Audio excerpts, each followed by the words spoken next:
thing about Juan Galt. He's not a troll. He's a well thought out, and most of his responses are well thought out. Thank you, Mark, for those kind words coming out of your own mouth. And in this video, we will hear your own words coming out of your mouth regarding jurisdiction.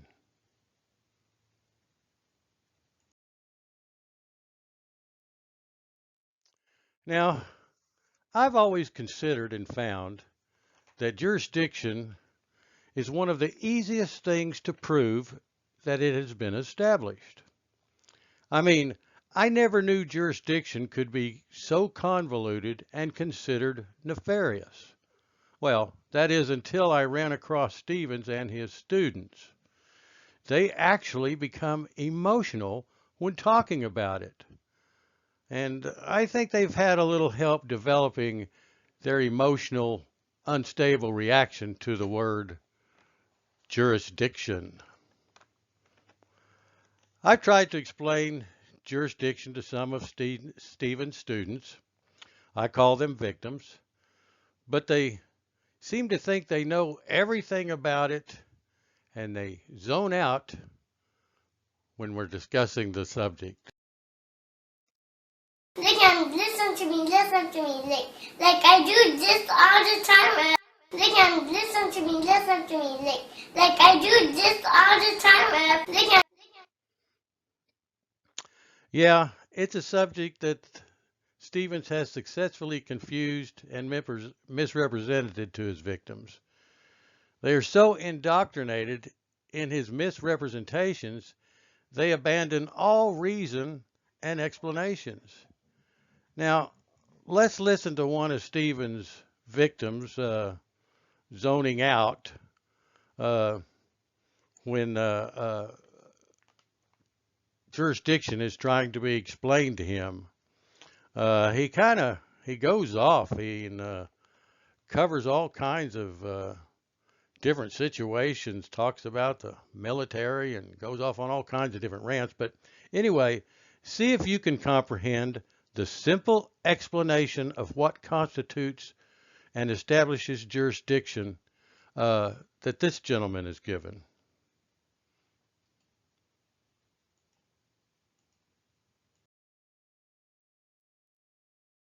The jurisdiction question, I don't think you understand jurisdiction. Well, I fully understand jurisdiction. Okay, but the jurisdiction question you're asking about on the complaint itself is satisfied. If this happened in Napa County, in the state of California, whatever they accuse you of, right? Whether you did it or not. Yeah, I can understand if it's like a murder or rape or something. No, it's anything.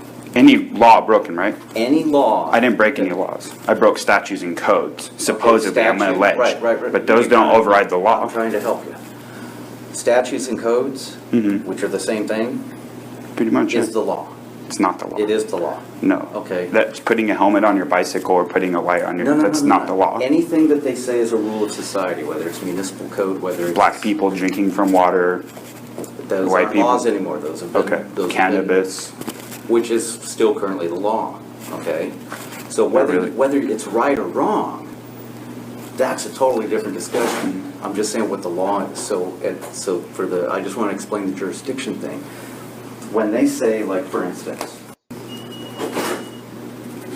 okay, so for instance it says people of the state of California versus XYZ, and then they say on or about this date in the county of Napa, state of California, they accuse you of violating whatever, right? By saying in the county of Napa, the state of California, that satisfies the jurisdictional question. Under the law, it satisfies the jurisdictional question. Okay. I never signed up for any of that. I can understand, like, if I join the military, I sign off my life to them. Right. They have jurisdiction. Right. I never did that to these guys. These are just men and women trying to collect money from me. It doesn't matter. I didn't hurt anyone, and there's no damaged property. Look, So there's corpus delicti. Jurisdiction. Done. Okay, you don't Dismissed. understand the terms you're using. No, I understand. Jurisdiction, all that means is the ability for the court to hear this. Okay? So for instance, if this happened in Solano County, this court couldn't hear it. Okay? So all I'm saying is... Yeah, it happened in Napa. Right. Whatever they're alleging me with. Which means that, now, whether you did it or not, different question, has nothing to do with jurisdiction. Okay, that's what you argue out. Well, it's But- because for me to go further in this room, in this office with these people that I don't even know, they need to prove their jurisdiction. Which they have. They by don't have saying- facts, though. They don't have actual evidence, No. physical evidence. Listen, They have a piece of paper saying I Right. have jurisdiction. That's all. That's not all physical it evidence. takes. No, evidence is not jurisdiction, though. Jurisdiction is the allegation that this took place in Napa County, whether it actually did or not. Jurisdiction is an element of these accusations that they're accusing me of, though, right? It's an Right. element, And they've like injury, And they've satisfied that by saying this took place in Napa. just by saying it. Yeah, That like magic. right. No. That's, Yeah. in the real reality, no, that's not how it works. You can't just be like, hey, I have jurisdiction over you. Who are these men and women? Right. They say they're my Right. government? Where's the proof? So I'm assuming you got a ticket, right? No, they pulled me over and accused me of having cannabis Right. and not listening to an officer. Right, okay. I got pulled over for, there's no crime committed. Okay. They just pulled me over. Right, but they pulled you over. And they don't have jurisdiction either. That's why I didn't roll down my window for him. Just because he has a badge. I've seen people get their house raided by fake police. I don't know who the hell this guy is. I have the right to privacy. I have the right to pursue happiness. You know, what the hell? I'm rolling my window up and I'm getting pissed. Right, You but- know, but I'll by- citizen arrest him Right, trying to but pull we're me all over for no subject to reason. the law, whether the law is a good law or bad. Common law, reality, hurting somebody, damaging their property, law. Okay. Right? Well, I mean, don't you agree? If you got pulled over, brake lights out. right. Who's hurt? What happened? I And all of a have- sudden, this cop's trying to listen, search you. I happen. You're going to protect yourself, listen, right? I happen to agree with you. I'm trying to tell you what the law is. So I'm standing up for my rights. Right. So until we all start helping each other do that, this is going to keep happening. And they're going to Okay. just keep screwing But people I'm over for just trying no to- crime. I'm just trying to help you with the question of jurisdiction. I fully understand what jurisdiction means. That's why I'm asking them, hey, can you provide evidence? And when they point And the towards a evidence- police statement, Right. that's not evidence. There's no physical facts there. It is the evidence. That is enough. The allegation that this took place in Napa. That's just your opinion and their opinion. Where's the facts? You got to let me finish, okay? I'm trying. I'm happy to let you finish. I know, but you keep interrupting me, and I swear to God, I'm trying to help you. Okay? Jurisdiction is, hey, court, can you hear this? If the answer to that is this allegedly Mm-hmm. took place in this county, then the answer is yes, court, you can hear this. That's jurisdiction. That's all it means. It has nothing to it means nothing as far as whether you're guilty or not. It doesn't hurt you or help you. All it means is that this court has the power to hear this matter to then let you fight it or not. Okay? That's all jurisdiction is. Yeah. Well, Well, there was probably the most simplest, easiest to understand description and explanation of what jurisdiction is. Jurisdiction is simply the ability of a court to hear a case, to hear the disputes, to hear the different arguments, to see the evidence. That's all jurisdiction is the ability to hear a case. Now, if you think this guy Stephen's victim here sounded like he was just rambling on and changing subjects and was somewhat scatterbrained, well, so did the judge. This guy was sent to a doctor for a competency evaluation because he wasn't displaying the necessary competence to understand what was happening. Now we're going to hear the words coming right out of Stephen's mouth and a case that he was involved in and his motion to dismiss that he put in for lack of jurisdiction. You're going to hear him read what the court said about his motion to dismiss for lack of jurisdiction. And these words are coming right out of Stephen's mouth. Let's see what he says jurisdiction of the court is. So this is where our buddy Alan, Larry, we'll call him Larry. Larry uses 3 or 4 sentences, a very short paragraph, to discuss the motion to dismiss for lack of jurisdiction. And he writes, the indictment sufficiently sets forth allegations of criminal activity in violation of the United States Code that were committed in the District of Idaho. The indictment establishes the jurisdiction of this court to hear and decide the case. The motion to dismiss is denied. Now, I've read the indictment. as you have. We need to get that posted. That are you aware of any facts in the indictment that would lead a reasonable person to believe that the code was applicable to you? None. I've read it several times. This is why, and I help, write the motion to dismiss. There's nothing in the indictment but allegations. And so this goes back to what the previous judge did, Eddie Lodge, where he was alleging the indictment, the accusation, and then the code. But again, we've got circular logic here. I even put in the motion to dismiss that it was circular and that it turtles all the way down. He keeps going back to the code.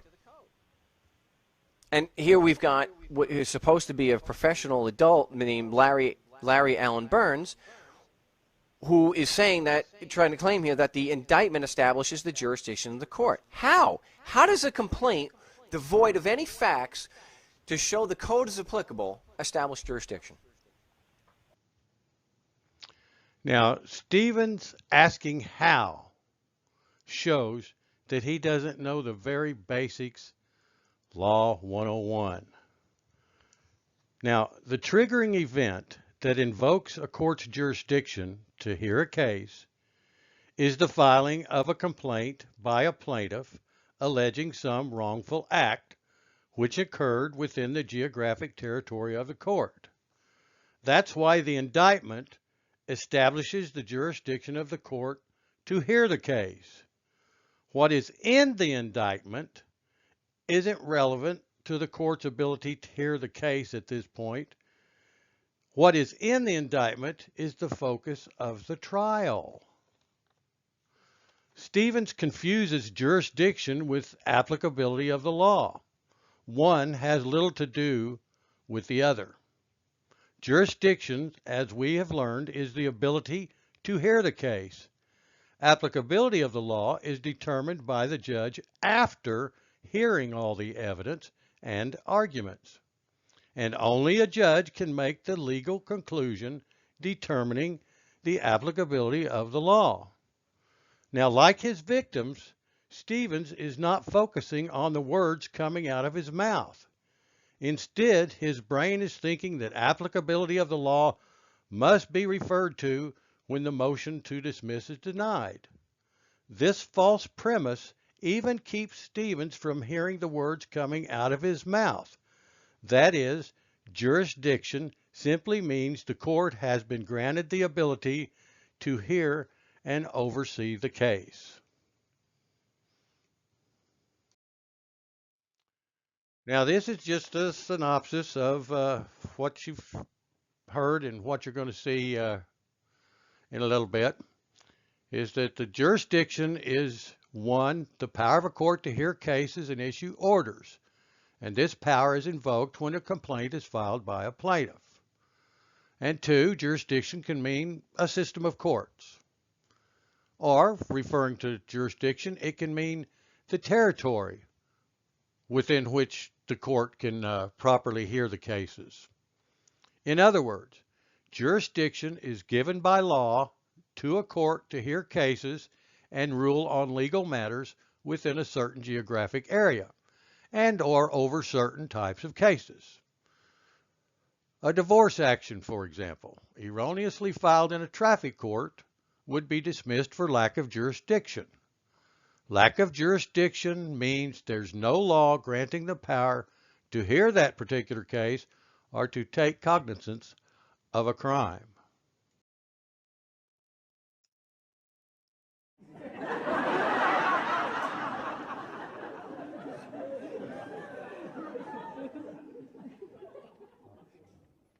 Yeah. Now we're going to hear Stevens' own words again coming out of his mouth, and let's see if he even hears what he's saying.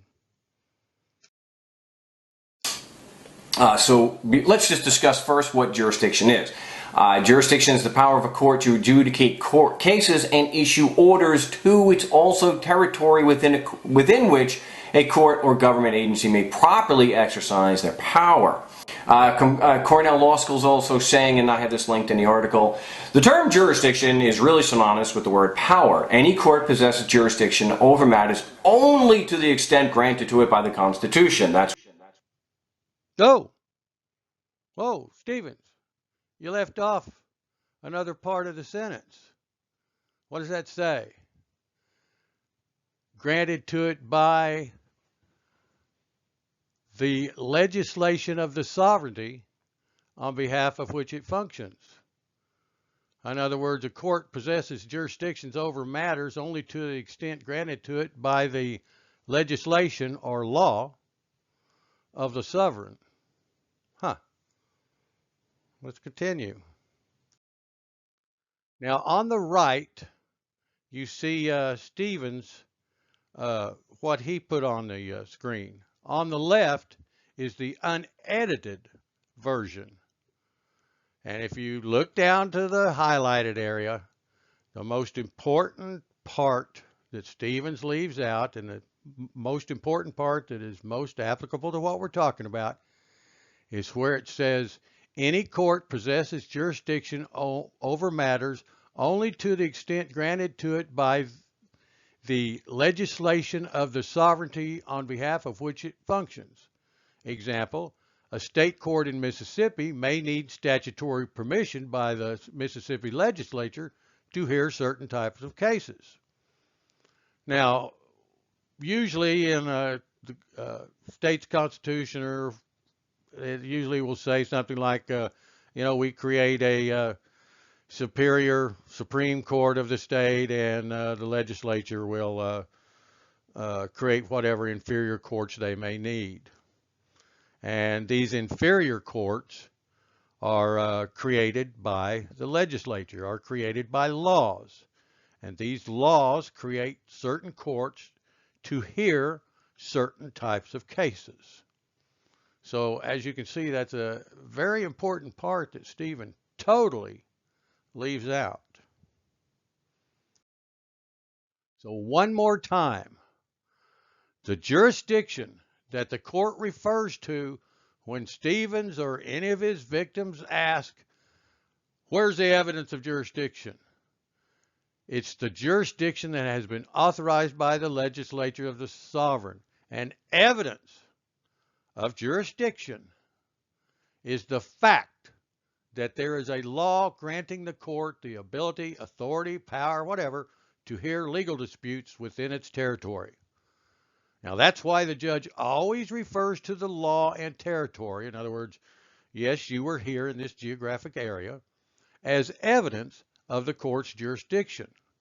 Again, it is not a circular argument to refer to the foundation of the court's jurisdiction. The law is documentary evidence of the court's jurisdiction to hear cases, and that law has absolutely nothing to do with your charges. Go